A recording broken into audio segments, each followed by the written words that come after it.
Hello everyone. எப்பவுமே நமக்கிட்ட ஒரு matrix கொடுத்துருவாங்க.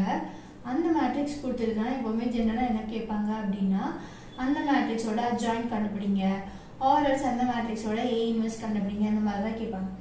ஸோ இஃப் இன் கேஸ் எனக்கு வந்து அட்ஜாயின்ட் ஆஃப் A வந்து கொடுத்துட்டாங்க, நான் என்ன கண்டுபிடிக்கணும் அப்படின்னா ஏயும் A இன்வெர்ஸும் கண்டுபிடிக்கணும்.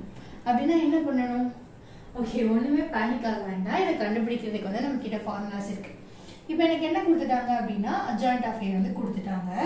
இப்போ நான் வந்து என்ன கண்டுபிடிக்கணும்? A கண்டுபிடிக்கணும்னா அதோட ஃபார்முலா என்னன்னா A equals plus or minus 1 divided by square root of determinant of adjoint A.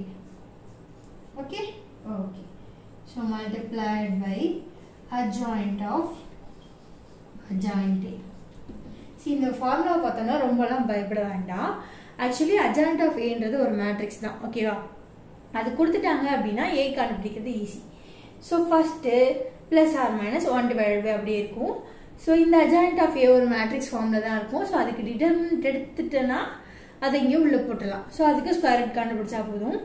இதே மேட்ரிக்ஸ்க்கு அகைன் adjoint எடுத்து ஆல்ரெடி நமக்கு வந்து என்ன தெரியும்னா adjoint of A தெரியும். ஸோ அதுக்கு நம்ம adjoint எடுத்து அதை இங்கே சப்ஸ்டியூட் பண்ணிட்டோம்னா நம்மளால ஈஸியாக இங்கே adjoint of Aலேருந்து A கண்டுபிடிச்சிடலாம். ஸோ அடுத்து A இன்வெர்ஸ்க்கான ஃபார்முலா பார்ப்போமா? ஸோ adjoint of மேட்ரிக்ஸ் கொடுத்து A இன்வெர்ஸ் கண்டுபிடிக்கணும்னா நம்ம adjoint of மேட்ரிக்ஸ்லேருந்தே டேரெக்டாக A இன்வெர்ஸ் கண்டுபிடிச்சிடலாம். ஸோ adjoint of மேட்ரிக்ஸ்லேருந்து A கண்டுபிடிச்சா அதுலேருந்து A இன்வெர்ஸ் கண்டுபிடிக்கணும்னு அவசியம் இல்லை. ஸோ adjoint of மேட்ரிக்ஸ்லேருந்தே டேரெக்டாக A இன்வெர்ஸ் கண்டுபிடிக்கிறதுக்கான formula A inverse equals plus or minus 1 divided by square root of determinant of adjoint of A multiplied by adjoint of A. Okay va? Okay. So adjoint of A லந்து A inverse கண்டுபிடிக்கிறது ரொம்ப ரொம்ப easy. So already சொன்ன மாதிரி adjoint of A வந்து ஒரு matrix ஃபார்மேட்டில் தான் இருக்க போது அதுக்கு டிட்டர்மினன்ட் எடுத்து அதை இங்கே சப்ஸ்டியூட் பண்ணிடுவோம்.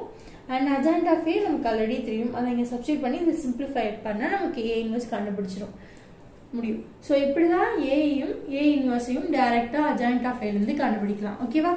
Thank you guys.